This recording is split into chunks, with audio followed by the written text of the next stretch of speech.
Start a small business.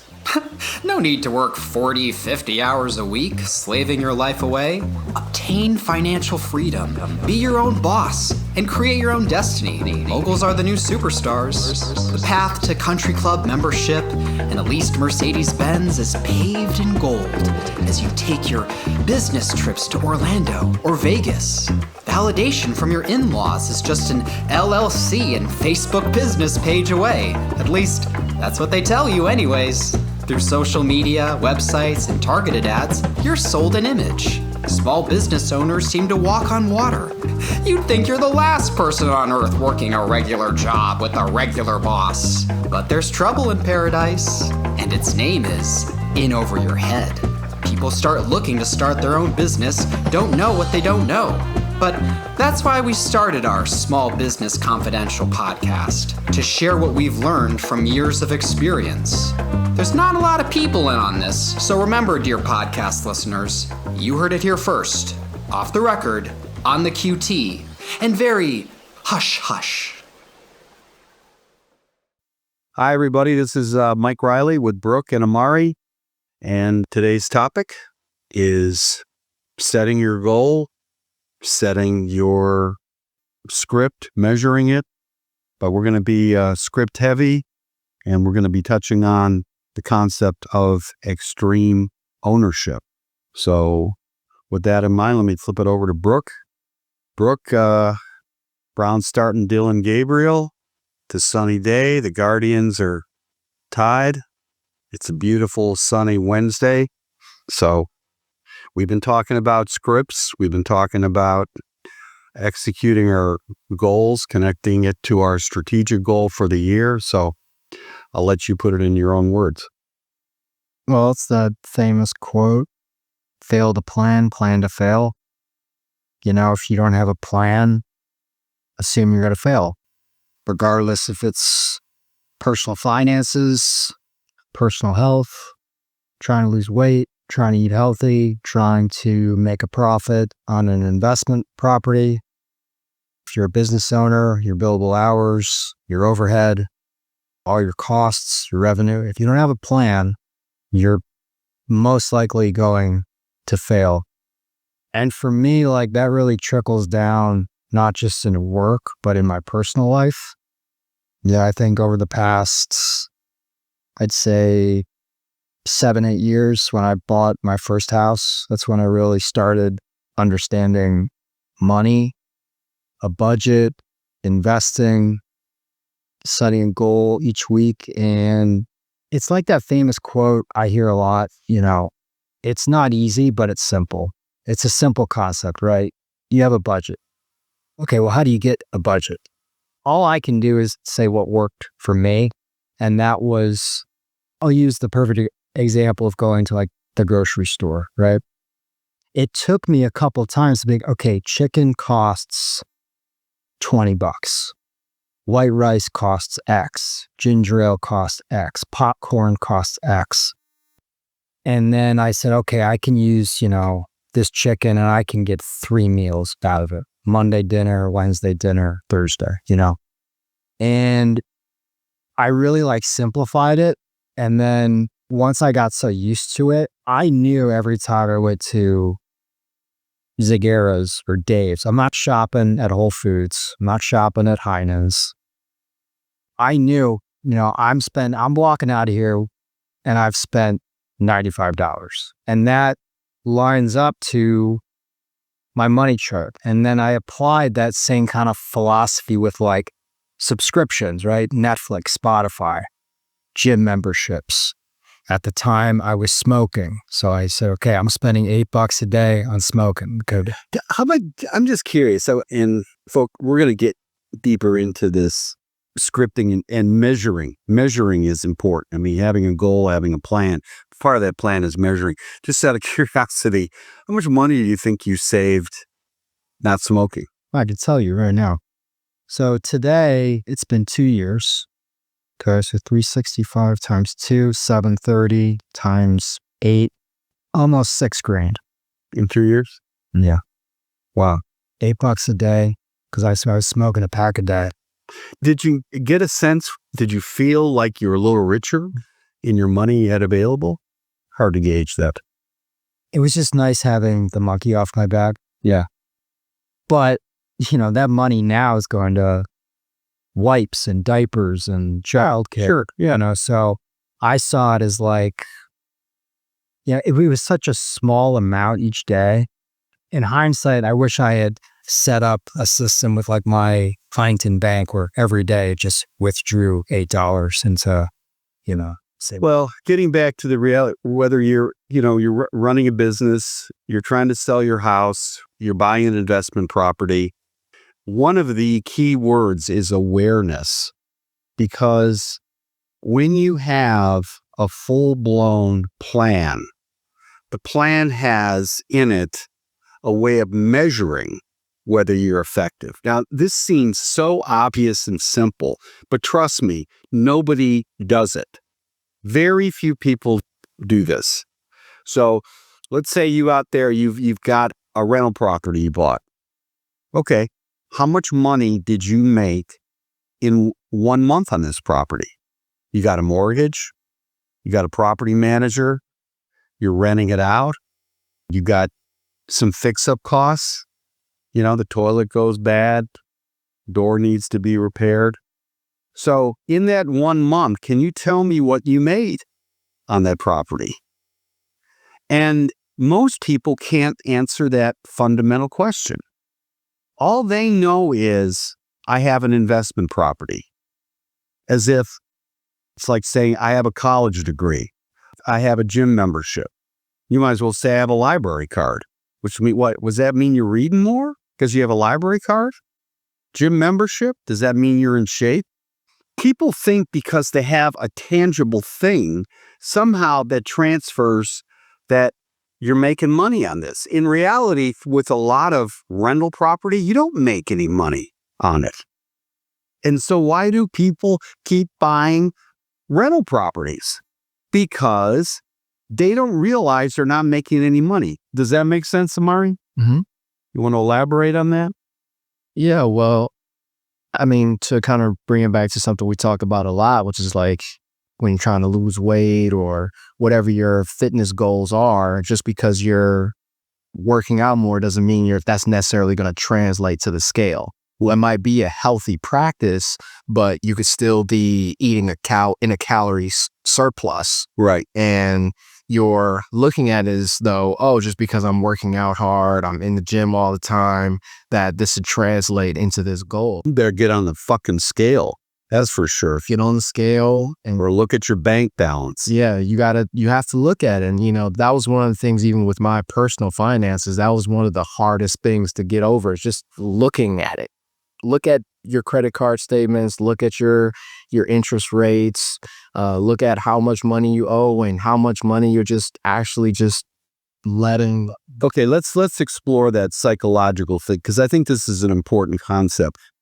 You remember when we were working with you a year or so ago about how much do you owe on credit cards? Mm-hmm. You were embarrassed to answer that question. Yeah. Right? Yeah. You didn't want to know. Right. You didn't want to look, because that would set off a chain reaction that you're now at a crossroads. You either change or you keep doing the same shit. But this time, you're forced to recognize that. Right. Okay? That's the important thing. Any venture that you get into, like I'm going to have a yogurt shop, I'm going to start a contracting business, I'm going to start a roofing business, I'm going to get into investment property, I'm going to get into Airbnb. Okay, that sounds great. But is there an associated plan there that you can measure it? We had this great waitress manager, Ruby, at one of our favorite restaurants, 5 years there. And she wants to go to law school. She's smart. She could fit right in her. And I remember talking to her, I said, why do you want to go to law school? Why even go to law school? Have you ever thought of going to a bunch of sales classes? Become an expert salesman and still have your managing the restaurant gig? And then get to know your customers, develop little cards. Hey, if you need any legal help, help with a will, help with this. Meanwhile, you're learning the law, you're learning how to do wills, you're actually reading, you're becoming a self-taught lawyer, right? A self-taught lawyer. Now, let's just kind of war game this out. You know how to do a will. You know how to do this. You know how to do this. So let's say over the course of 2 years, you do your own law school, TED Talks, YouTube, online classes, maybe you go into a seminar enough, and you just save the $20,000 a year for law school and just self-taught and get yourself immersed in. Meanwhile, you're taking a sales class. Now you're still at your restaurant gig. And, customers like me thinks, boy, I love Ruby. Ruby is sharp and stuff like that. She flips her card. Hey, if you need any legal help, drafting of this, doing that, let me know. I got my own side gig. So, hey, low risk, right? For me, I can say, yeah, I'll flip you some. I'll see how you do, right? Well, let's say you advance 2-3 years. You pick up half a dozen clients and you got your own little shingle up there. And then guess what? You take the bar. You take the bar test, right? To see if you pass so you can be accredited lawyer. You do not have to go to law school to take the bar. All you got to do is pass the bar, right? Mm-hmm. Okay. Well, if you pass the bar, now you're a lawyer. And guess what? After about 3-4 years, you have maybe a dozen clients. And you're doing this freelance gig, dozen clients. And so maybe some of them are, the millionaire next door types, right? They really like it. They really like your moxie. They like your sharp, stuff like that. So guess what? You go to a law firm. Hey, I want you to hire me. I got 12 clients I can bring in here with billings that would be $500,000 in billings. Now, who do you think they're going to hire? They're going to hire the person that went to Cleveland State Law School or Case Law School, or they're going to hire you because you're the one that's making it rain, right? So when you set a goal like I want to be a lawyer, there better be attached to that the cost and the pathway to get there. And then you got to ask yourself, when you get there, will you be able to get a job? Okay? Yeah. And I think that's why people major in architecture, photography, journalism. Every one of them sounds great. But is there any money attached to that? Is there any happiness in the job you're doing? You want to add on, Brook? No, I mean, at the end of the day, you need to find a way to make money. So, unless you're some trust fund, you got a trust fund to fall back on. Or you got a wife or a husband or a family that's going to support you. So, yeah. So those are real hobbies. Yeah. I mean, you couldn't survive in the open water if you didn't have, really, you're kind of swimming in a swimming pool. You're not really. Yeah. And plus, too, it's like, if you do your hobby, if you want to, it's just like a little side gig. You need to find a way to make money. And the question is, everybody who's listening to this, ask yourself this. Do you know how to make money? Really? Do you know how to make money? Can you run a lemonade stand and make money? Can you do X? Can you do Y? And the reality is most of you out there don't know how to make money. You're educated, but you kind of think that if I get educated, if I go to college, if I do this, if I do that, the money will take care of itself. If I buy property, somehow that's going to take care of itself. Well, I've got 2 houses. I've got 2 rental properties. So what? What does that matter? Are they making money? Probably not. You're probably losing money. I think I'm a pretty sharp guy. And look what we learned at the beginning of the year, Brook. We had a couple properties that actually made no money or they actually lost money. Yeah, it cost you money. Right. So as soon as I sold those, all of a sudden it was like throwing dead weight out of a boat. All of a sudden that boat rose, right? So It's all well and good to say, oh, well, yeah, you have a goal, have a plan, yeah, right. Okay, really? Okay, so everybody listening, take out a piece of paper. Everybody listening now, take out a piece of paper and say, what is the goal I wrote down in January? Most of you, that paper should be blank. You never even thought about it. Never dawned on you. Okay, so if you don't have any goals, well, you could say, my goal was, I want to get into real estate. All right. I want to lose some weight. I want to give up smoking. These are pretty stock January 1st predictions. Okay. All right. Let's say you did write that down in January. Okay. What is your plan? We are now in October. It's October 1st. How are you doing on your plan? Have you made money on this property investment? Yes? No? Probably the answer is you don't know. So if you don't have a goal with a plan with a measuring device, you're just daydreaming. What's your thoughts, Mark?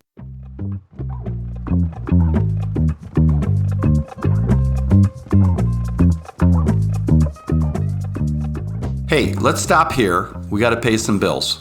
30 seconds, and we'll be back. If you enjoy listening to our Small Business Confidential podcast, we're sure you'll enjoy our first podcast, The Cleveland Real Estate Investor. We give outside investors an inside look into the real estate market in Cleveland. Cleveland has been on the rise, and investors from all over see those cheap prices and salivate. Our job is to educate those investors and steer them in the right direction with several years of experience of how to do it right and many examples of how to do it wrong. Find the Cleveland Real Estate Investor podcast on any app you listen to your podcast today.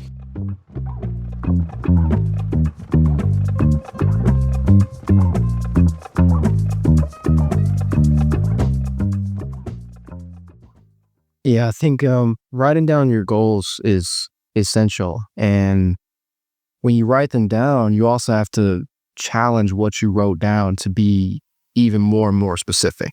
So it's like, oh, I want to lose weight. That's pretty vague. How much weight do you want to lose? How do you plan to go about that? So you just drill down more and more and get even more specific. And I mean, there's really no excuse for this kind of stuff because there's things like ChatGPT where you can literally put in ChatGPT, hey, I want to lose weight. What's a good plan? And it's already going to feed you back. Okay, I need some, I'm happy to help. Well, I need some more information. How much do you weigh right now? How tall are you? What's this and that, blah, blah, blah. And you just drill down and get as specific as possible. And that's how you even develop, okay, well, here's my goal for the year. What's my goal for the quarter? What's my goal for the month, week, day, etc. You just keep drilling down and you got to learn to be skeptical with yourself. Well, I think too, it's really easy to follow your plan when you're having a good day. The hardest part is when you're having a shitty day. So like when I was getting sober on days of the first month, I was like, God, I feel great. They call it like the pink cloud. You're on a pink cloud. You're driving yours. You're just jogging. I got this, man. And then when something happened to you, like, fuck this. That's when it's like, hey, that's when you really have to, and that's why it's the same thing, whether you're trying to quit smoking, you're trying to lose weight. It's all well and good when you're having a good day, but when you're having a shitty day and you're in that aisle and you passing the cookies, you're going to get some cookies or you're going to be like, nope, hey, that's when it's like, right. Like I remember when I was quitting smoking, there was a day where, my wife was in her first trimester. We were packing up to move. I just had like the shittiest day. I remember I was at the gas station. I was buying like a Diet Coke and like some candy. And the guy, this is how bad it was. He already knew exactly what you want. And I was just like, Because the Shell station? It might have been Big Joe. I don't know. Joe, hey, Brook. It was so weird. Like everything kind of slowed down. And I was like, if I succeed in this moment, I'm going to feel really good about it. And I was like, nope, I'm good. Just that. And he was like, oh, okay. Yeah. I remember I walked out and I was like, you know what? I can fucking do this. Yeah. Yeah. I can do this. But you got to have those moments where, you're not at rock bottom, but you're like, man, like this sucks. Well, I think, one of the hard parts let's get back to that property investment. The property investment or the small business that you're in. The tricky part is, do you stay the course? Because, we had home runs in the last couple of years because we bought a lot of our properties right after the crash. No mortgage. No mortgage. We had no mortgage. We bought, cash buy, fixed them up, used our credit line maybe to float the labor costs, material costs. And all of a sudden we started getting rents coming in and we had no mortgage. So there wasn't this kind of anvil over us. But, in retrospect, we're making more money now with less properties because we've eliminated the loser properties. The properties actually lost money. So on a net profit basis, we're making the same amount of money with 6 houses than we had with 20. Okay? You look back 2 years ago, we had 20 houses. But here's the tricky part. Our houses appreciated. When we stayed the course, we had no mortgage, we were making some money, we weren't killing it, but it was slow and steady money on the short-term rentals, helped the cash flow. But all of a sudden, the house we bought for $40,000, then you put $50 in to fix it up, so $90,000 in. Now we're selling it for $250. Capital gains time. Or repositioned it into, the Fairmont mansion. So as long as you're aware that you're not making money, but you're aware that this is a long-term hold, that's what the Fairmont mansion is for us. Melanie Mark can throw up a picture of the Fairmont mansion. And look at this big-ass house there. Now, our goal is to use that as a high-end Airbnb at $2,500 a night. We get 2 bookings a month, that's 15, 20,000.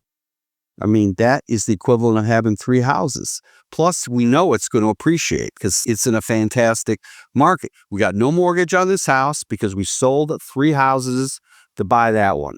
But at the end of the day, I am aware that this house is not killing it.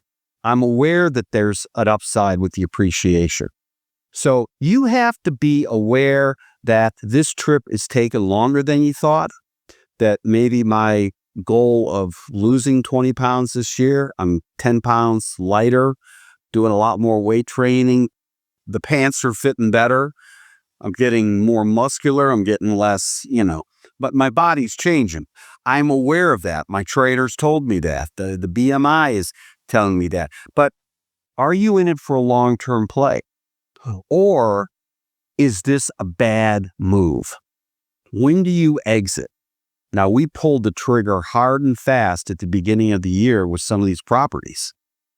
We had a bunch of properties would say, there's too much Airbnb out there.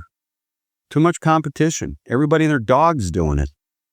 It's like when everybody's buying stock, the retail side, they're buying stock. You think, maybe it's time to exit. Contrarian. Having a yogurt store. Really? How many people have a yogurt store? How many people have a cycles workout class? Yoga studio? We would think coffee shop. There has to be some active thinking going on here with what you're doing. What do you think, Amart? Yeah, I think it's you just can't have these and they talk about this in Chess Alive. It's these arbitrary kind of situational reactions. Oh, well, when this happens, I always do this. Okay, well, you have to consider the position. You have to consider that every small difference in each piece calls for a different kind of reaction to that, a different kind of play to that. So you can't just have these arbitrary reasonings, which when you really drill down into that, it's emotional. And you have to be aware of when you're just reacting emotionally, or maybe it's like, oh, that feels safe because everyone else is doing it. And so that's where you get conventional wisdom. We talk about those kind of flags and markers that come up in your life. It was like, oh, I guess I'm supposed to be doing this. guess I'm supposed to be going to college. Yeah, guess I'm supposed to be, doing this. You know what I can never understand? I know everybody, in my family's kind of sick of me talking about college. It's not college. It's why are you going to college? Mm-hmm. What is wrong with asking that question? What do you think, Brooke? You've heard me rant about this for years growing up. Well, I mean, you're very you're very anti-conventional, like look at our business. I mean, some of our the most profitable jobs are usually the ones that other contractors don't want to do. So I think for college, you being a dad, having 3 kids, this was kind of a no-brainer, like, question that you had. And I think at the time, I think kids not going to college now is more of a conversation, than how it was when I was like in high school. And you took a year off. I took a year off here. And I made you take a year off. Yeah, and then I dropped out. Right. And look, and now you and Amari, you're the controller, he's assistant controller. You got 2 guys with no college degrees. If I was hiring people, did you go to college? Yeah. You got a degree? Yeah. Okay, well, I don't know about this. And then the next question would be, so how much money have you saved in 10 years? Oh, I don't know. Mm-hmm. Well, that's an X. Where's your credit card? What's your credit card status? Well, I got 3 cards I'm working on. What's your credit score? I'm working on, here's a college educated person, right? And he's failing or she's failing in everything else. Managing money, setting goals, etc., etc. Do you want that person in your business, or do you want somebody who's critically thinking is just exploding in the interview? That to me is what you're looking for. Not just accepting conventional wisdom. And that's even more important now with AI. I mean, AI will be like a tsunami hitting this country and this economy. Because AI is just going to blow out all these, cubicle type jobs. I mean, we're talking to one of our guys, one of our young guys who came in, he worked at the mortgage company. I said, how about you being a mortgage broker? You worked at Rocket, for a year, cubicle, doing this. Well, I've never done that before. Well, how about going on YouTube and learning this? It's just like I've said before in past podcasts, 50 plus years, Riley Painting and Contracting. I get the job. I go to the paint store. I figure out how to do it. And that's how you do it. That is how you create a job.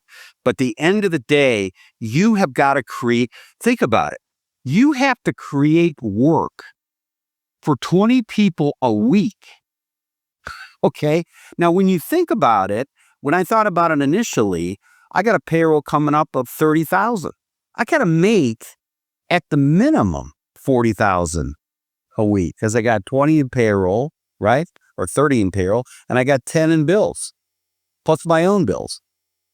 If you look at it, it's just incredibly daunting. But you just keep doing those estimates. You keep doing those estimates. You sell these jobs, and you get your crews trained up so they can execute the jobs. So you're making the money. But always in front of you is what you have to do to keep moving forward. And that kind of attitude, that kind of just raw survivalism, eat what you kill, is always what leads me to be unconventional. It wasn't like I was born unconventional. It was I had to become unconventional to be payroll. Man, I could do 10 gutter cleaning jobs and meet payroll. Right? Yep. And they're out there. And guess what? I don't have to do any hard selling because nobody's competing for that work.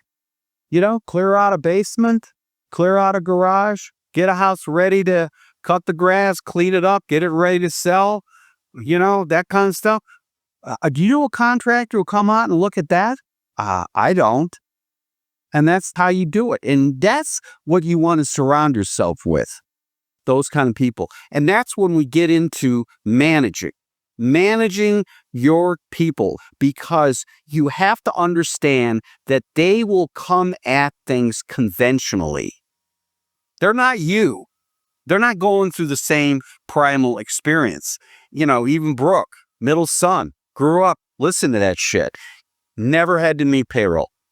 Not his fault that he had to do it, but that's that missing X factor that's there. Now you had to, you're sober, you had to overcome, you gave up smoking. You have a lot of accomplishments there of being persistent. Amari, smoking, getting your money together, all that good stuff. You had to power through that to get to your goal. But the irony of it is the people that work in your company, they are very conventional. So if you come at them and make them do unconventional things without training, they will fail. And that's what we're seeing in the last couple of weeks as we're teaching guys to script out their work. And we're going to talk more in detail about that next week. How do you script a plan? Because that plan needs to be broken down into what do you want to achieve this year, this quarter, this month, this week, this day. That's the ladder. Each rung of the ladder. You better know what you have to do the next day, the day before. That's got to be connected to that ladder going up. If it's unconnected, you're like most people, you're all over the map. Final thoughts, Amari?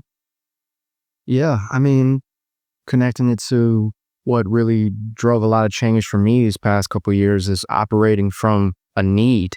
What are the things that I'm just tired of dealing with? What are the things that I can't tolerate anymore? And when I look at the rest of my life, what do I want it to look like?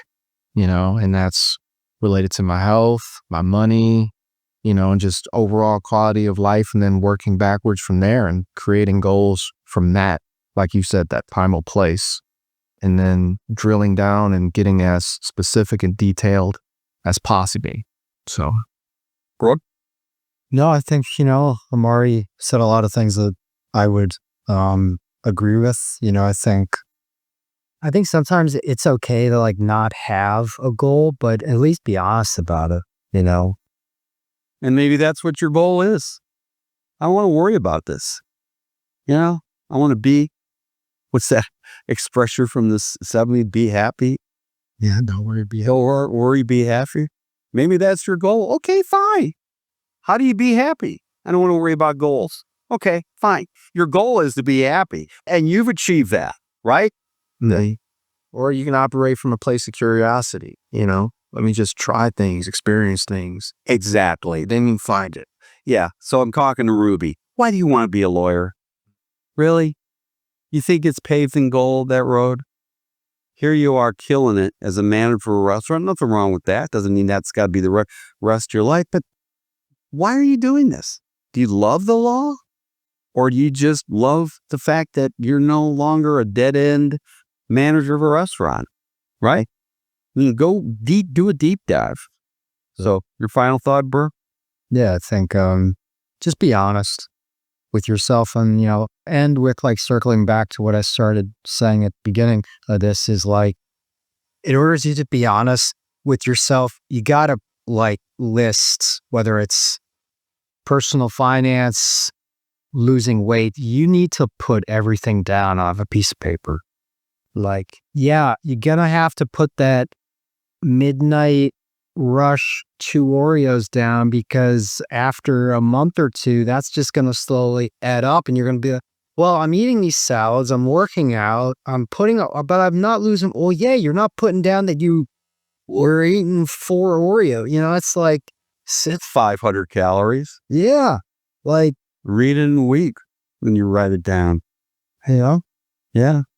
All right, folks, we'll end it there. Next week, we're going to do that deep dive on the step ladder. We'll talk a little bit more about the real estate market coming up in 2 weeks. Of course, will be Sophie's heat check on the Cleveland Real Estate Investor.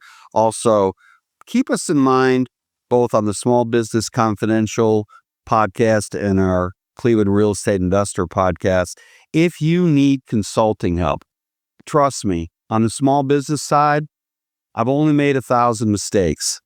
Nothing is surprising anymore. So let me save you from at least making 500 of those mistakes using us as a consultant. Same thing goes with Cleveland State Real Estate Investor. This is a shark-infested waters here in Cleveland. Don't just be stupid and get mesmerized by the cost of these houses. Those are like mirages. Check in with us for a consultation. It'll be the best money you spend. We'll end on that. Thanks, everybody. All right.